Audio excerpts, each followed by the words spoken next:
Welcome to Settler Colonialism from America to Palestine. Today we have with us distinguished professor of history at the University of Akron, Walter Hixson. I'm Grant F. Smith of the Institute for Research, Middle Eastern Policy. The power of the Israel lobby has been growing for decades. Since 1948, Israel has been the leading recipient of U.S. foreign aid, now mostly military U.S. aid. And aid to Israel has even exceeded the Marshall Plan to rebuild Europe after World War II. This powerful lobby has become a major obstacle to peace in the Middle East. Available public opinion polling shows that most Americans now oppose U.S. Middle East military interventions, violations of international law, and unconditional foreign aid packages to Israel. But experts and alternative voices with better non-Israel-centric, peaceful policy options face tremendous obstacles gaining platforms in news media, government, and policy-making circles. But what if they could get a relevant platform, at least for a single day every year?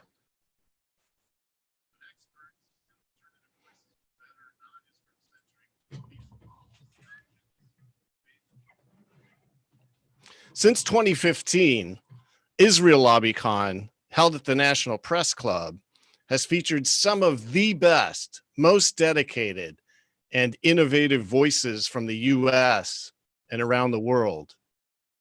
The networking, relationship building, and information gathering opportunities at this conference are simply unmatched. Staged at the National Press Club in Washington, D.C., and occurring just days before AIPAC's annual policy conference, Israel LobbyCon even gets a little bit of mainstream news coverage, with C-SPAN broadcasting the event over cable and radio, and sometimes we even get an article in the Washington Post. We can't presently meet at the National Press Club, but we can still gather with top experts and you online to focus on how to transcend harmful Israel lobby initiatives and work for better outcomes. A reminder that this public online forum, we're working to ensure that our speakers, moderators, and attendees don't use it as a platform to perpetuate racist or bigoted behaviors or practices. And our conference stands opposed to and all other forms of racism and expressions of bigotry directed at any person or group. We also reject the charge of anti-Semitism when it's used spuriously to silence legitimate criticism of Israel's policies and practices. Presenting Israel LobbyCon Extra, co-organized by the Washington Report on Middle East Affairs and the Institute for Research, Middle Eastern Policy. Delinda Hanley, the executive editor at the Washington Report, is backing us up in case we lose our connections. And we'll be helping with emails coming in the comments below down there and via email. Our email address is israellobbycon2020@gmail, also right above in the background there. This online series, which we call Extra, does not replace our annual National Press Club conference, currently scheduled for March 5 of 2021. But until we reconvene at the National Press Club, welcome to Extra. We have with us Walter Hixson. He's the author of a half-dozen books on the history of U.S. foreign relations. He's taught history for 36 years and is currently distinguished professor of history at the University of Akron. Hixson's books include Israel's Armor, the role of the Israel lobby in the history of the Palestine conflict, Cambridge University Press, spring 2019. Israel's Armor is a groundbreaking history tapping untapped source material about Israel and its U.S. lobby's impact on American foreign policy since 1948. American Foreign Relations, A New Diplomatic History by Routledge, 2016. American Settler Colonialism, A History by Palgrave Macmillan, 2013. We'll be discussing that quite a bit today. The Myth of American Diplomacy, National Identity and U.S. Foreign Policy, Yale University Press, 2008. Parting the Curtain, Propaganda Culture in the Cold War, 1945 to 1961 by St. Martin's, 1997. And George F. McKennan, Cold War Iconoclast, Columbia University Press, 1989. So I've talked enough. Professor Hixson, your last book, Israel's Armor, and I even hear your next book, are focusing on the Israel lobby. So before we start off, tell us how you became so interested in the Israel lobby as a topic, and how did you get into all this? All right, thank you, Grant.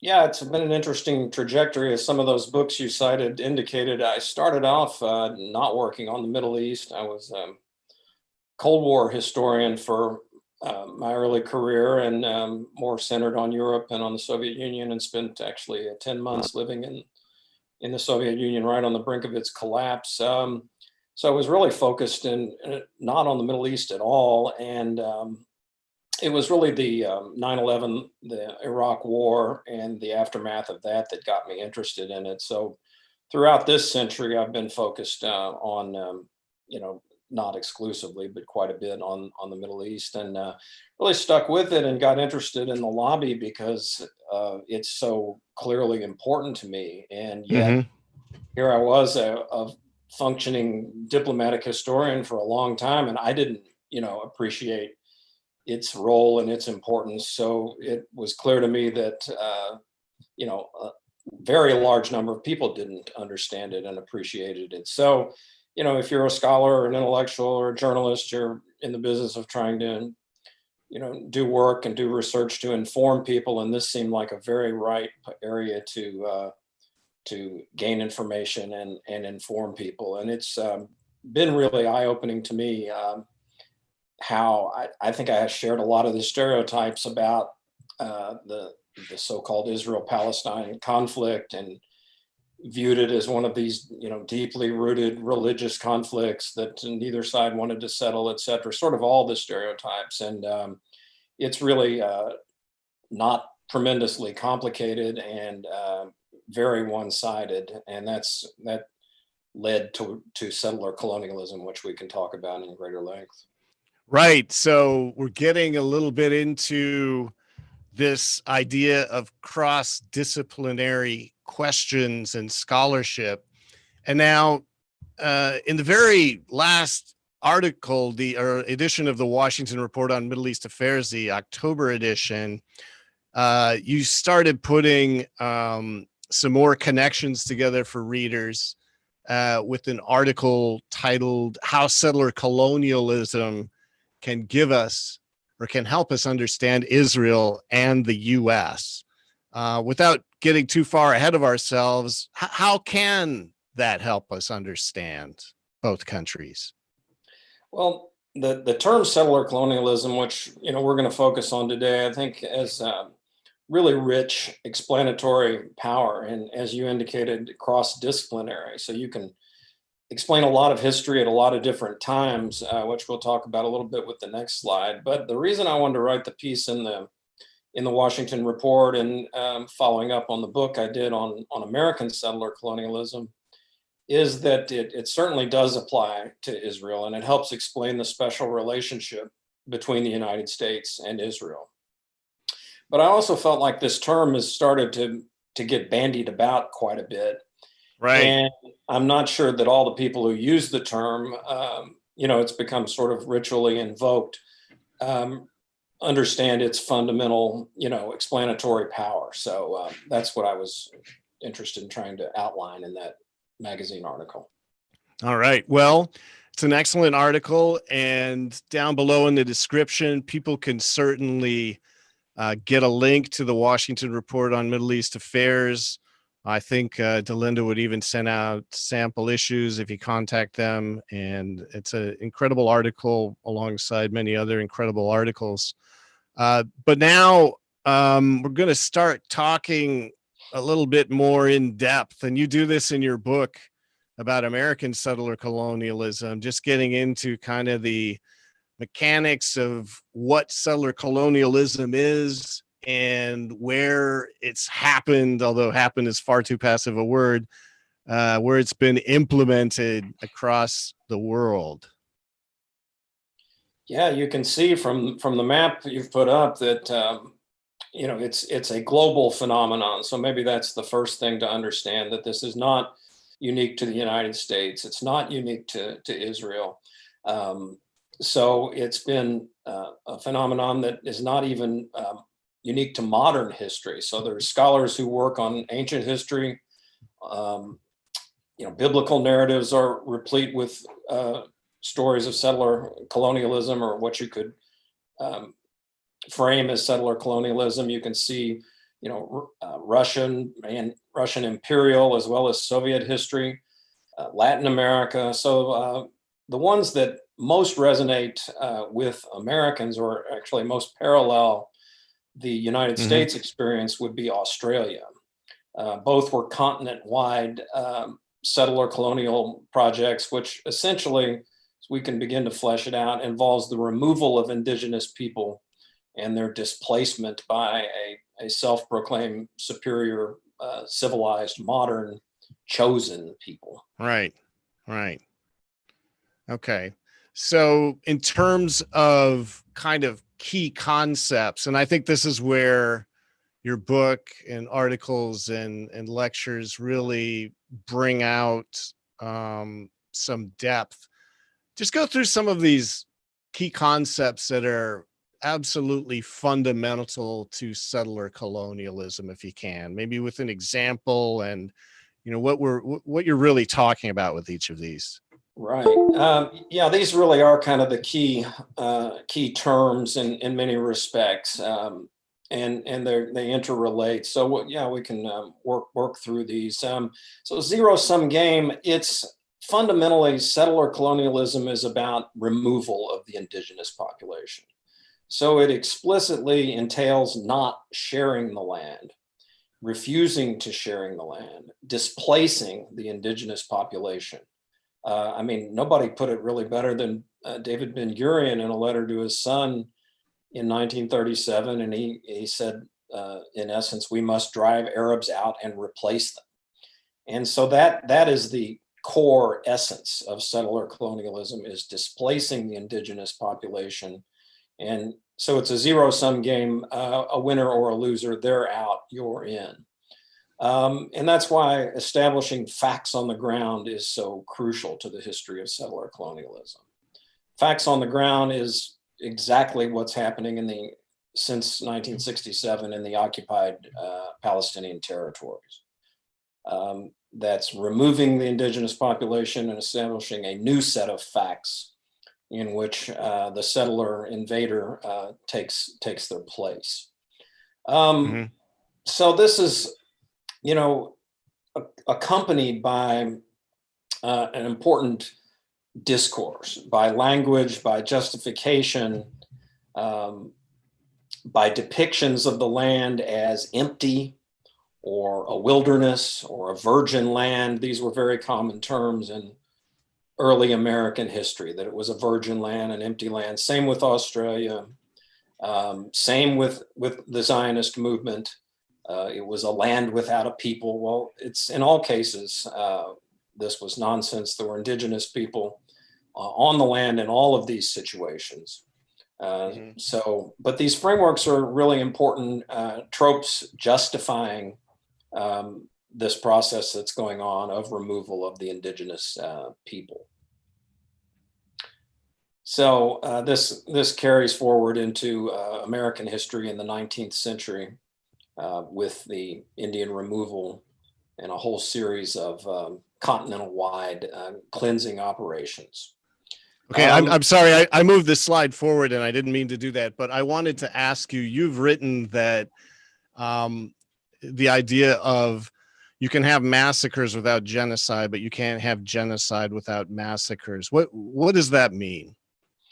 Well, whenever you have genocide, you have massacres occurring to pile up the numbers of dead. There's a lot of you can do a lot with examining the language and arguing about definitions. There have been arguments between what is ethnic cleansing and what is genocide, and at a certain level, we have to remember that all language is problematic, and so it's really how you define the terms. But in ethnic cleansing, for example, you have massacres, but it doesn't necessarily graduate to the level of genocide. So scholars and others will disagree about what constitutes genocide, what constitutes ethnic cleansing. But whenever you have, because people are not going to willingly displaced from their lands, we started a new massive federal agency in this country called the Department of Homeland Security. Whenever people want to defend their homeland, they're going to resist. And so this inevitably entails violence. I think the really important point here is that settler colonialism invariably does entail violence because people do not willingly give up their homelands. And so whether it's in Palestine or the United States or Australia or Argentina or many other settings, these violent removal operations, whether it's the Nakba or the Trail of Tears or driving the Sioux out of the Black Hills, whatever it might be. And sometimes it does graduate to the level of genocide, or what you could argue is genocide. So for example, in California, as well as in Queensland of Australia, the killing was so massive that it was really genocidal. I mean, there was very little restraint in terms of men, women, children. Of course, Sheridan famously said the only good Indian is a dead Indian. So there are genocidal tendencies in all of this, but you can argue about when it graduates to the level of genocide, when it is quote unquote merely ethnic cleansing. But in sum, overall, it is a massive removal operation, and that invariably entails violence. Okay, so I want to move on to an image that I just think, when you have depictions of the Trail of Tears and other removal in this country, and then you jump ahead to circulating documentary footage such as from the occupation of the American mind. We talked to Sut Jolly a few weeks ago, and he shows this long trail of people after they've been driven out of their homes and villages during the Nakba. Is this just a universal characteristic of settler colonialism, the idea that you drive people out of their homes and villages because that's the prime real estate that justifies all of your movements and doctrines?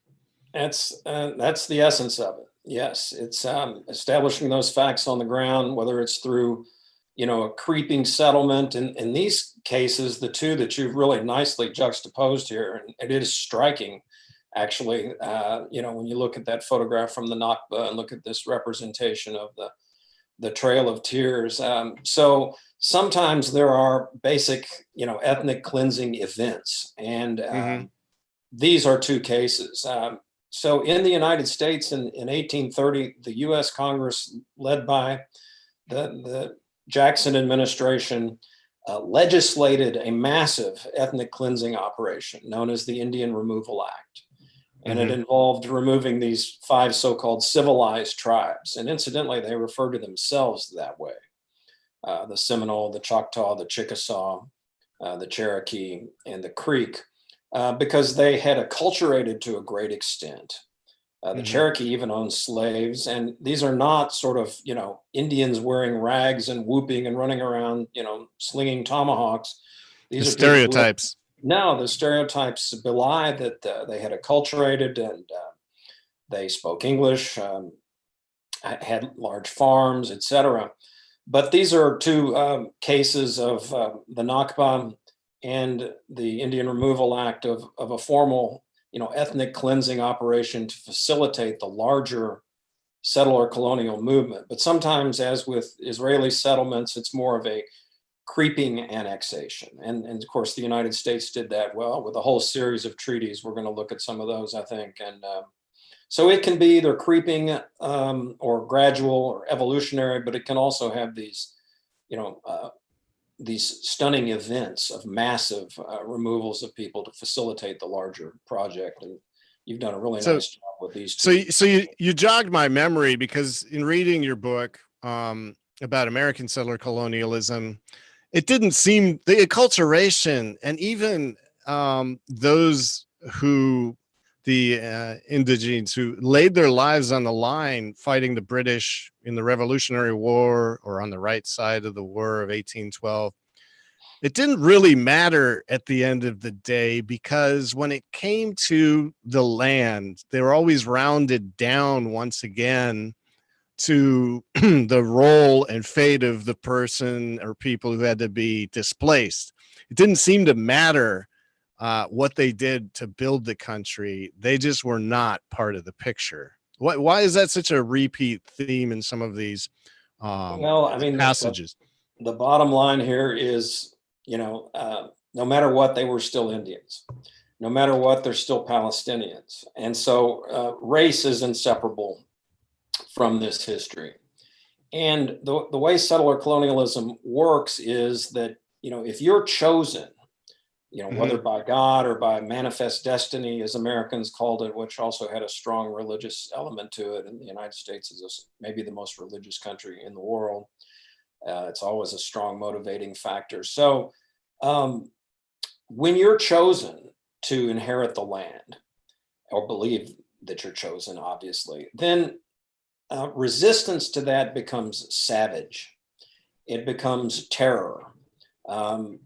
If you resist what is meant to be, what is sanctioned by God, and here we see the angelic depiction of American manifest destiny, and it's really important. This very famous painting by John Gast, Manifest Destiny, really applies to the 1840s. His painting, as you note there, was done in 1872.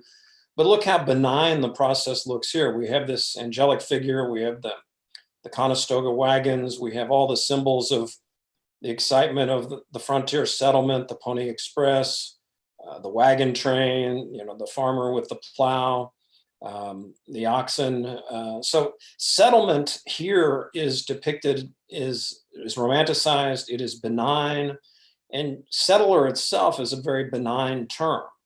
I mean, who doesn't like settlers who go out and brave the frontier and, hew out a living on the land and cross the rivers and, cross the mountains, and Lewis and Clark and all that. I mean, we all love that romanticized Western history, but beneath that angelic veneer, there was a very violent and white supremacist removal process going on, whether gradually or with these bursts such as the Indian Removal Act we talked about.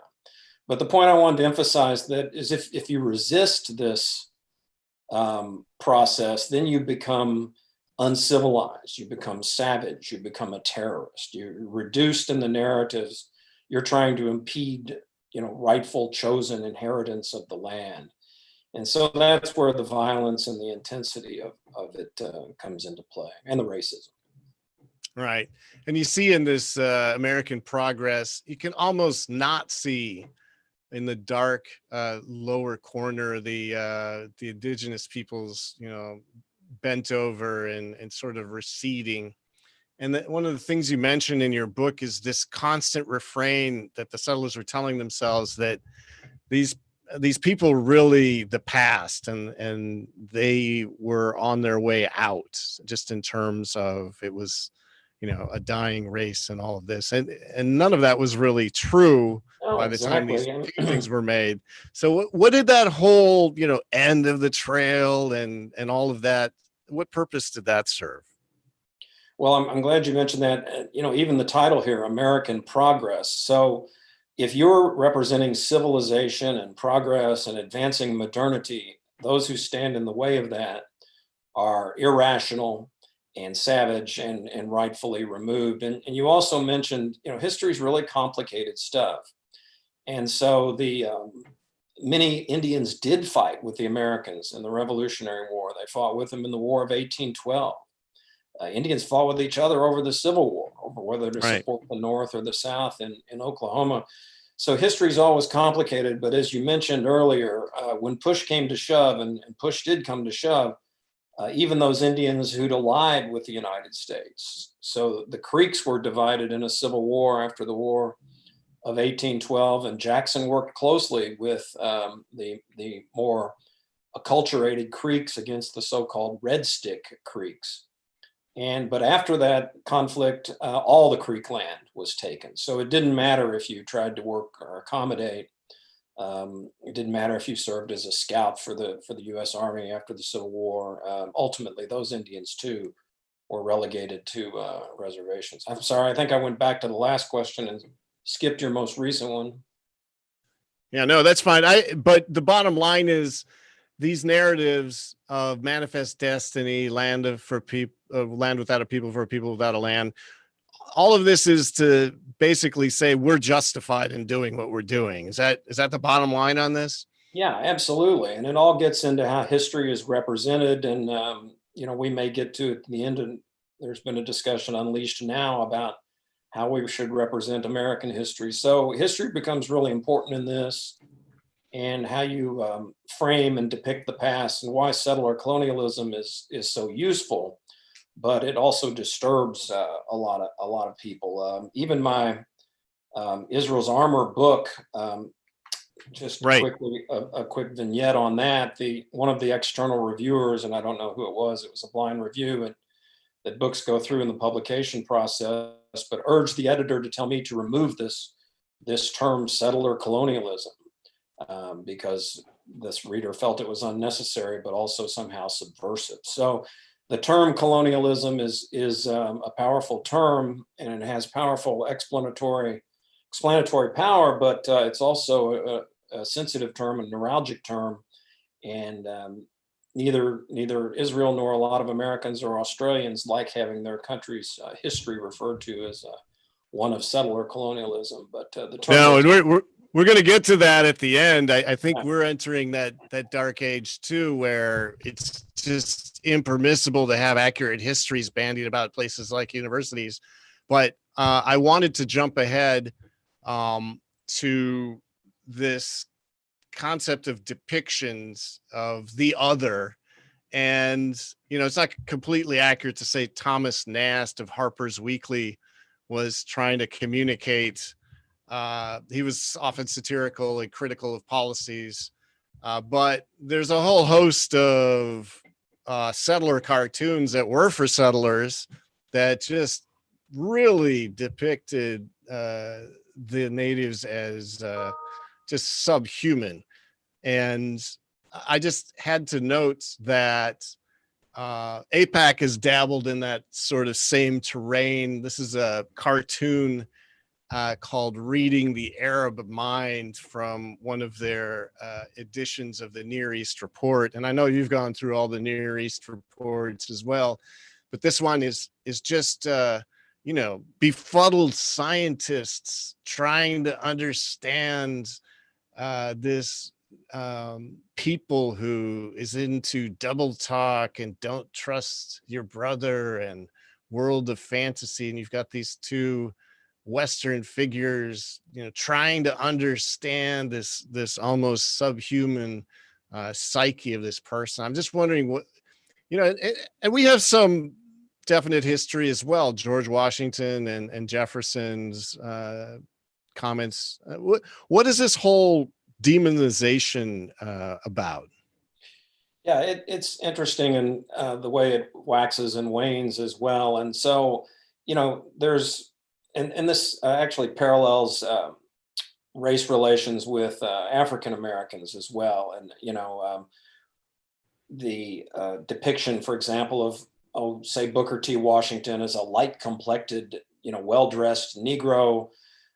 Sometimes Indians could be depicted as Jefferson referred to them as, in a paternal fashion, as my children, and talked about ultimately they should acculturate, and that he had no ill intentions for them. But at other times, if they resisted removal, they were called wild wolves. And and would face a violent repercussions. African Americans, if they wanted to be depicted as dangerous, lecherous rapists, would be dark complected rather than light complected in representation. So there's a whole history of this, not only in these cartoons, which you've really done another nice job of juxtaposing both an Israeli and a U.S. history depiction, but also in, there's been a lot of good historical work on national exhibitions, particularly those turn of the century exhibitions, which linked Indians with Filipinos. From the United States invaded the Philippines in 1898 and subjugated it very violently in a carryover of the continental, ethnic cleansing project, if you will.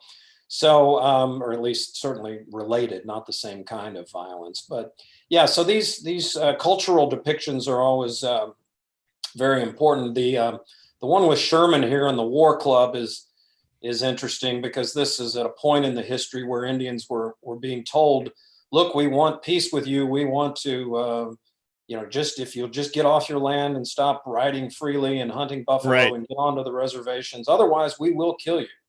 And we will kill men, women, and children. And that was the style of military aggression that was unleashed in the post-Civil War period. Well, we're gonna get into those. What do we call those? Deals of the century or treaties. We're gonna get into those in a second. But I do find it interesting that even Washington did refer to Indians as wolves and beasts of prey.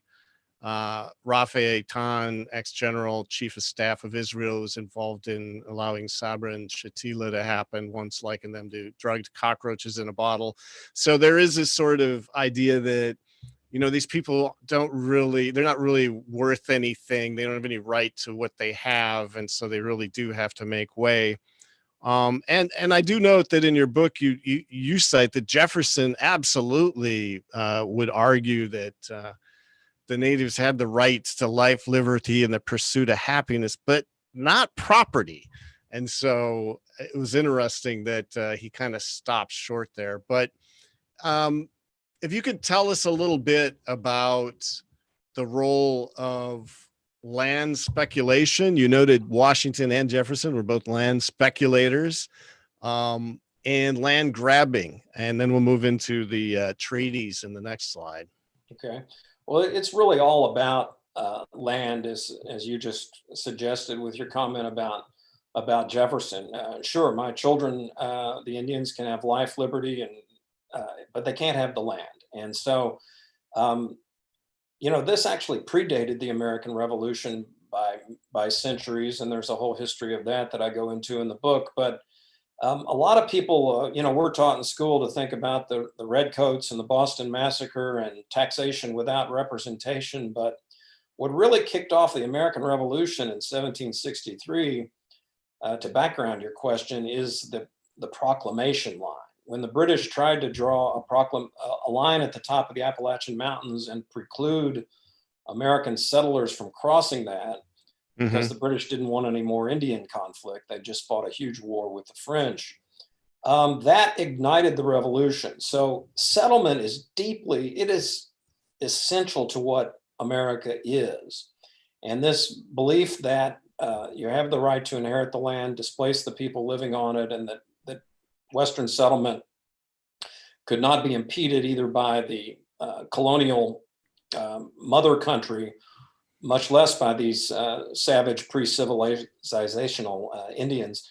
This is very American. So, and it is deeply rooted. It goes way, way back. And so it is all about the land. And that's the one aspect that can't be tolerated. You can tolerate, you can represent Indians as a noble savage, celebrate their bravery, their interesting cultures, but not their retaining their homelands. All right. So just to move on a little bit more here into how well some of these deals with the U.S. government. Tell us all about these, which make a prominent appearance in your book, before we turn into more of the look at Israel and the Israel lobby.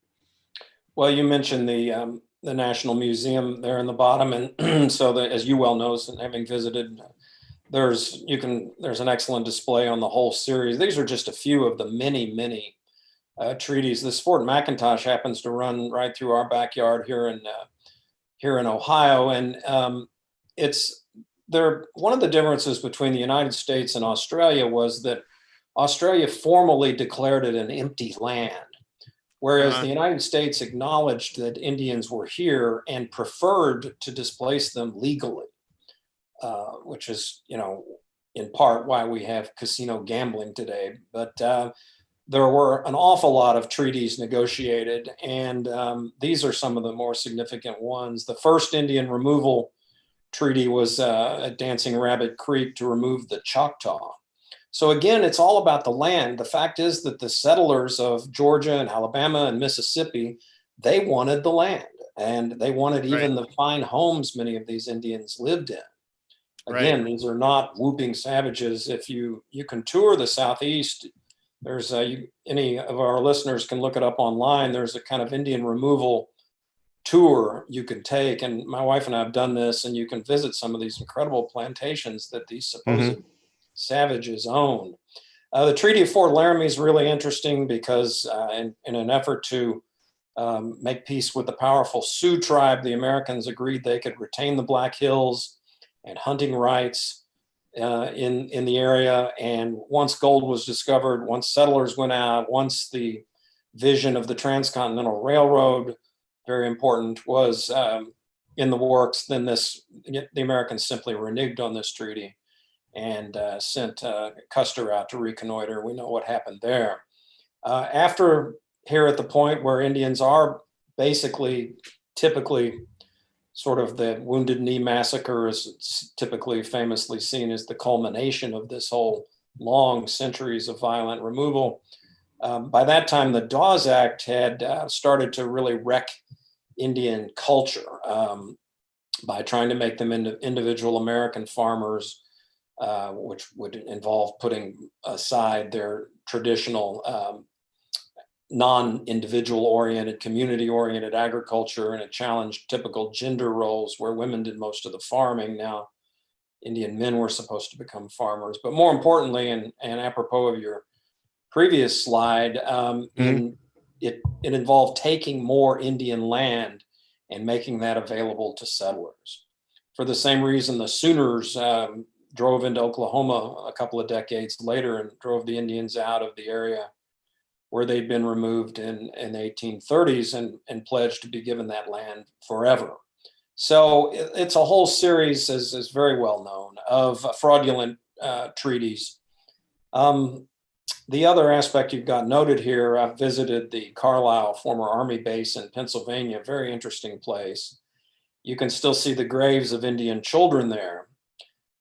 These young children, this is what it's very telling what humanitarian reformers proposed for Indians was that this is humanitarianism at work now, removing them from their families, taking them from their mothers and fathers, shipping them back east to this army barracks to have their hair cut, to be dressed like whites, and to be made to speak only English.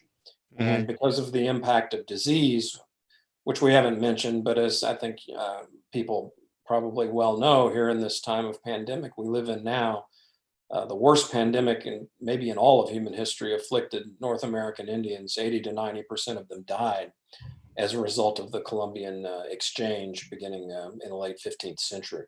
Anyway, child removal was considered a humanitarian act, but more young Indians died at Carlisle, and they're still buried there, than actually got their degrees.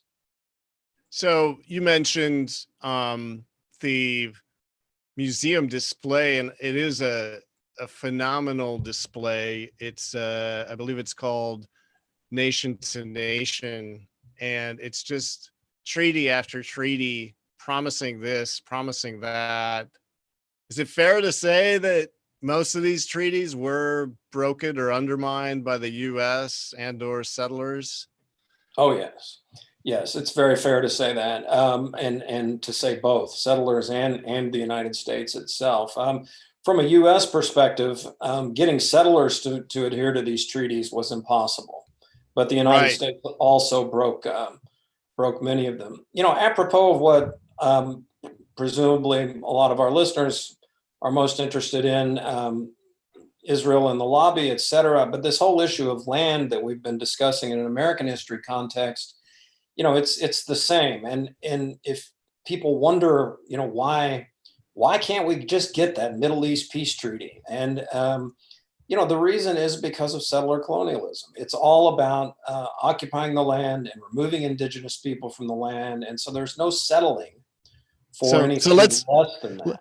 Let's get into that. And, there are obviously some differences between what happened in the United States and what happened in Palestine. So tell us a little bit, move us into your historical treatment of the Israel lobby, Israel, and what they were trying to do in seemingly the wrong era. Right. Yeah, this is the subject of what I hope is a forthcoming book I've written, and it's under review now on a whole history of the lobby. The Israel's Armor book ended after the '67 war and the beginning of the occupation, and this one takes it up to the present and builds on, there's a lot of material where Walt and Mearsheimer left off, and a lot of material that they didn't cover that I've dealt with through researching the Near East Report and others. But yeah, your question here about the timing is one of the points I really tried to flesh out in this forthcoming book, which should be out, I hope, sometime in 2021. So what is unique? A lot of Israeli settler colonialism is not unique. It parallels other settler colonial histories like the United States, like Australia, like South Africa. But what is really unique, there are two things unique about Zionism and Israeli settler colonialism. One is the Nazi genocide, which gave a unique driving force behind the Zionist movement.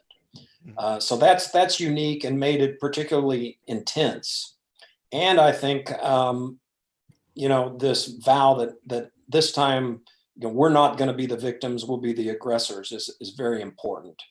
And I use the term congenital aggression to explain Israeli identity. And the whole Palestine issue reflects their congenital aggression. So some of this comes from the history of the Nazi genocide. But the other unique aspect of this I try to really flesh out is note that the United States, obviously, the Declaration of Independence was 1776. James Cook was, quote unquote, discovering Australia at that time. These are deeply rooted settler colonial stories, but Israel is modern. And so this is a post-World War II phenomenon.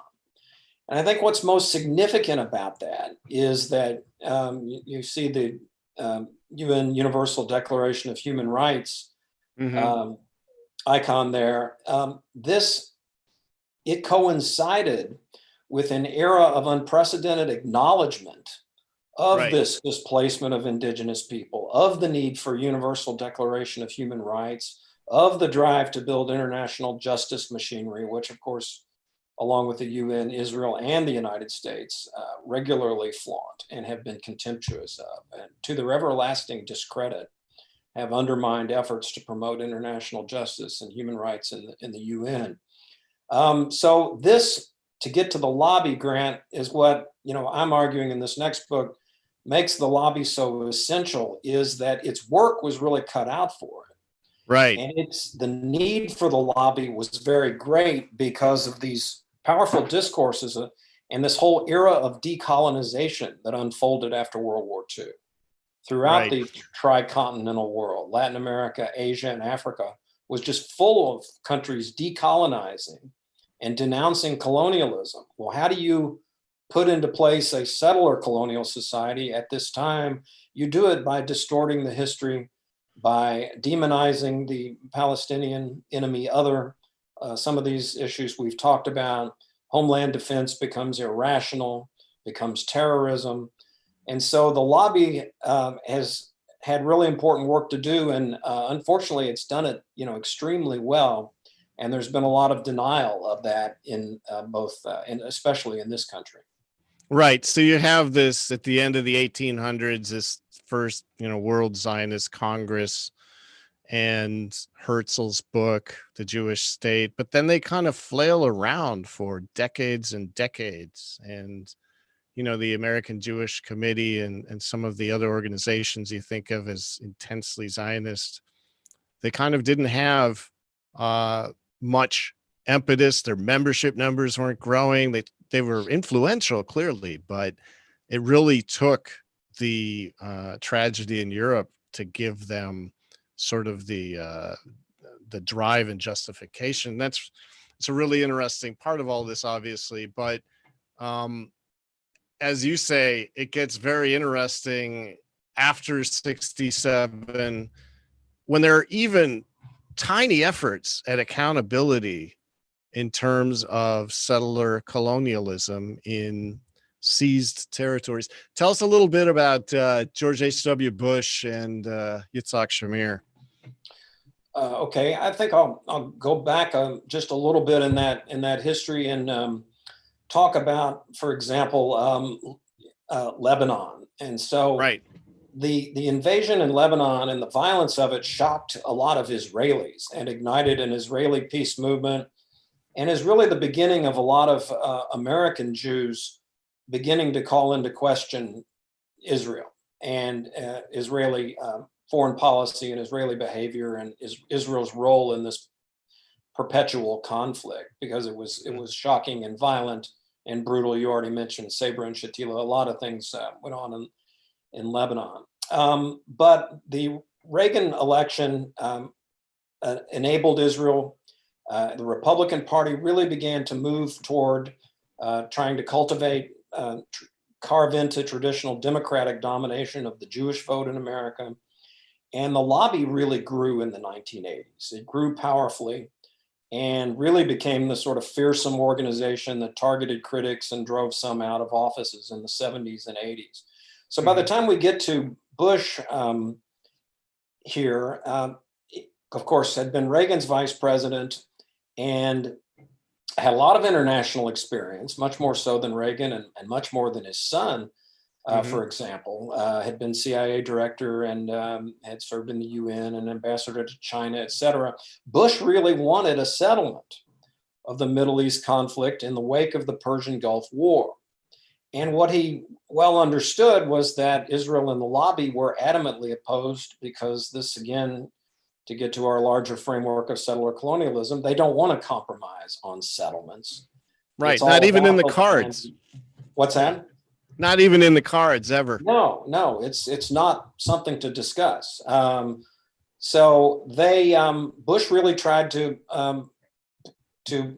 rack up the pressure with withholding this loan that you mentioned here, and this is one of many occasions in which the lobby orchestrated a massive Hasbara event, a propaganda event in Washington, a large demonstration, which Bush handled skillfully and depicted himself as one lonely little guy against this powerful lobby. And Shamir, who was a terrorist himself in his own background, like Begin, so Israel literally choosing terrorists to run its government at this time period was utterly uncompromising. They did not want the Madrid conference to take place. So the upshot of this is he forced them into the Madrid conference. They get the money back. And of course, the money we haven't even talked about, you did in the intro, but presumably our listeners and viewers know about the 10-year, $38 billion and how this tiny little country of less than 9 million people has such a massive access to American financing for its militarization. In any case, I think to cap this little story off, the really important thing about this is that I think it was Thomas Friedman wrote this. I certainly don't agree with him very often, but this was an accurate depiction, I think, that the Republicans vowed never to get out Israeled again. And so this helps understand Trump today, and that the Republicans are basically totally appeased Israeli settler aggression. And so the point is, when you did try to stand in the way, you're joining the ranks of you're siding with the Palestinian uncivilized forces and doing that. And the lobby really went after Bush. Right. I don't think it Well, cost him the next election, but it hurt him. Right. So, we're talking about $250 billion in inflation adjusted aid that we know about, and lots and lots of covert aid that we may never know about. So it's an interesting problem. Well, I wanted to try to get your impression just on this last slide, asking whether there's any sort of instance of a major settler colonial society failing to continue expanding and lobbying for de jure recognition of what it's done, and whether you see any prospects on the horizon for the U.S. to maybe redeem its past a little bit and not allow this country to be such a platform for things like annexation, which is obviously an imminent sort of question right now. Yeah, I mean, it's I've got a book right here on my desk, the Rutledge Handbook of the History of Settler Colonialism, and it has like 30, historical case studies, and as I mentioned, going back to biblical times and all over the world. So there are many examples of settler colonial history, or you can argue settler colonial history, and they don't all end the same way. For example, the French were driven out of Algeria, which they really considered part of Greater France, and the settlers there were very bitter about it. So it doesn't always end with settler triumph, but it often does.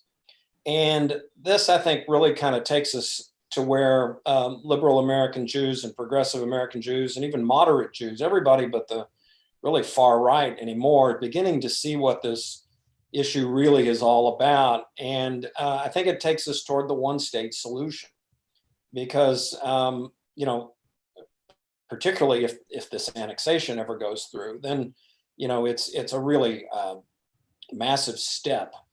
And so, the drive for justice and human rights, and this is where BDS is so important, and other ongoing efforts at resistance, the solution here, the two-state solution never arguably had a chance because of these settler colonial realities we've been talking about. Israel was never going to compromise these sacred drives. But what it's going to have to be forced to do is to not be an apartheid state. And so as for the United States, I mean, this is what we're all trying to achieve, is to make enough Americans see that their tax dollars are going to support, a white supremacist apartheid state. We sort of think of white supremacy as pertaining to our own African-American population, but Israel is a racial state.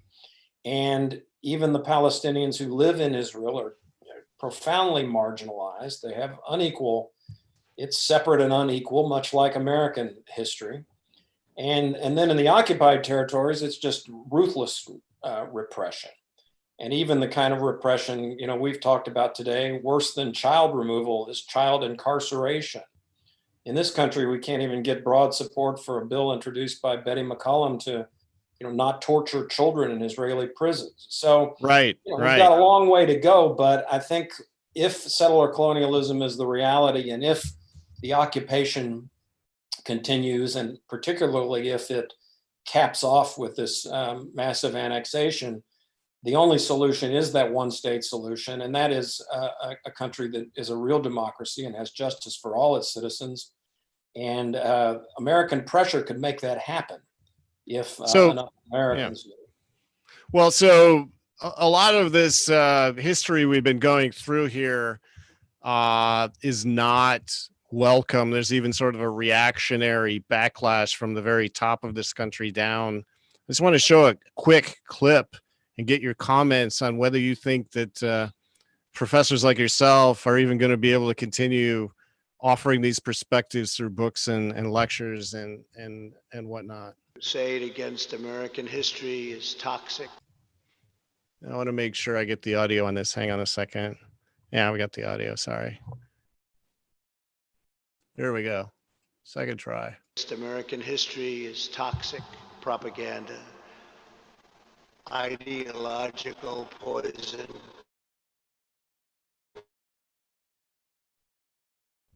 that if not removed will dissolve the civic bonds that tie us together, will destroy our country. We want our sons and daughters to know that they are the citizens of the most exceptional nation in the history. So I just gotta ask whether, you know, giving people these sorts of views is toxic and poison and bad for the use of the youth of this country, Walter. Well, it just, you know, as a historian, it's really interesting because, you know, history's at the, you know, so it sounds trite, the root of everything. And so how you interpret your past is really crucial to these contemporary debates. And that kind of rhetoric, it came out in the 1990s as well, when there was efforts to apologize. So it might be appropriate time to mention that deep in the bowels of a military appropriations bill, the United States has apologized to Indians for taking their land. But in other countries, these apologies were, especially like in Canada, more celebrated, more open. There was a lot of fanfare surrounding them. But history is a deeply neuralgic subject. And so this effort to contain history as well and in relationship to shaping present policy that Trump and the far right are representing there, it's not new. And but it is extremely divisive and very ugly, and it has nothing to do with academic freedom or freedom of speech and expression either. I will say that as a lot of people in the Black Lives Matter movement and other venues have said, you know, they love this country, and many of these African American spokesmen talk about, you know, they want to celebrate America. They want America to live up to its promise. They want, you know, Black young men to not be, you know, killed by police and to not be incarcerated and to have opportunities and to improve. So it's not a matter of some people love America and some people don't love America. It's a matter of some people want to ensconce punitive rule and others want the United States to live up to its greater ideals, its better angels, as Lincoln said, of justice and peace and inclusion. All right. Well, I want to thank you for this excellent discussion. We're all going to be looking forward to your next book, of course. In terms of our series extra, you can visit israellobbycon.org and get information about all the past and upcoming extra events, all the archive video, including this one. And if you found this to be enlightening and want to subscribe to the Wurmia YouTube channel, you can just hit the bell down there below and get announcements that way. Tell your friends, join the email lists you see down there so you get announcements. And thanks for coming to today's extra. Thank you, Grant. Thanks, Walter.